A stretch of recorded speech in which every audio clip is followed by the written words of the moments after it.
Perkenalkan,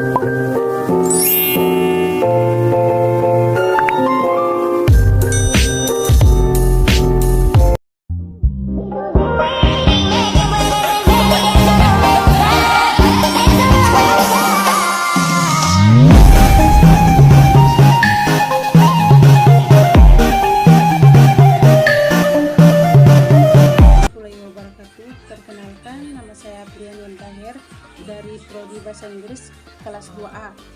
Di sini saya akan menyampaikan tentang definisi bahasa. Bahasa adalah salah satu bentuk sebuah alat komunikasinya yang digunakan oleh manusia untuk berinteraksi dengan makhluk lainnya. Dan selanjutnya, sifat dan ciri hakiki bahasa. Yang pertama, bahasa adalah sebuah sistem lambang bunyi ujaran yang digunakan untuk berkomunikasi oleh masyarakat pemakaiannya. Sedangkan menurut Keraf, bahasa adalah sebagai alat komunikasi berupa simbol bunyi.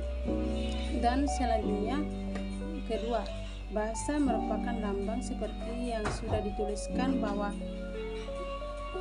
bahasa itu merupakan sistem, maka dalam sifat ini adalah berupa lambang-lambang yang berbentuk bunyi, artinya lambang-lambang tersebut berwujud yang biasanya disebut bunyi bahasa.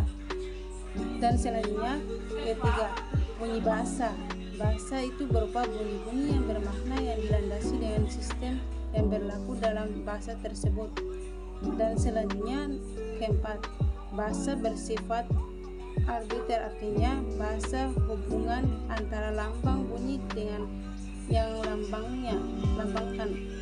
Itu tidak dapat dijelaskan mengapa lambang bunyi tersebut dapat mengobsesi makna tersebut. Dan kelima, bahasa bermakna adalah sistem lambang yang berwujud bunyi atau bunyi liar. Yang keenam, bersifat konvensional, artinya penggunaan lambang untuk suatu konsep tertentu berdasarkan kesepakatan antara masyarakat pemakaian bahasa. Dan ketujuh, bahasa bersifat sebagai hakikat. Hakikat bahasa artinya mempunyai ciri khas spesifik yang tidak dimiliki oleh bahasa lain.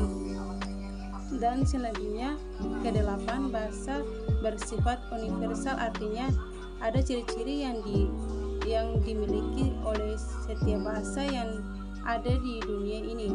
Misalnya, ciri universal bahasa yang paling umum adalah bahasa itu mempunyai konsepsi makna tersebut. Dan kelima, bahasa bermakna adalah sistem lambang yang berwujud bunyi atau bunyi liar. Yang keenam, bersifat konvensional, artinya penggunaan lambang untuk suatu konsep tertentu berdasarkan kesepakatan antara masyarakat pemakaian bahasa. Dan ketujuh, bahasa bersifat sebagai hakikat. Hakikat bahasa artinya mempunyai ciri khas spesifik yang tidak dimiliki oleh bahasa lain. Dan selanjutnya, kedelapan, bahasa bersifat universal, artinya ada ciri-ciri yang dimiliki oleh setiap bahasa yang ada di dunia ini. Misalnya, ciri universal bahasa yang paling umum adalah bahasa itu mempunyai bunyi bahasa yang terdiri dari vokal dan konsonan. Dan 9, bahasa bersifat produktif. Dikatakan maksudnya adalah bahwa meskipun unsur-unsur bahasa itu terbatas dengan unsur-unsur yang jumlahnya tidak terbatas, meski secara relatif sesuai dengan sistem yang berlaku dalam bahasa itu. Yang terakhir, bahasa bervariasi, artinya setiap bahasa yang digunakan oleh sekelompok orang yang termasuk dalam satuan masyarakat.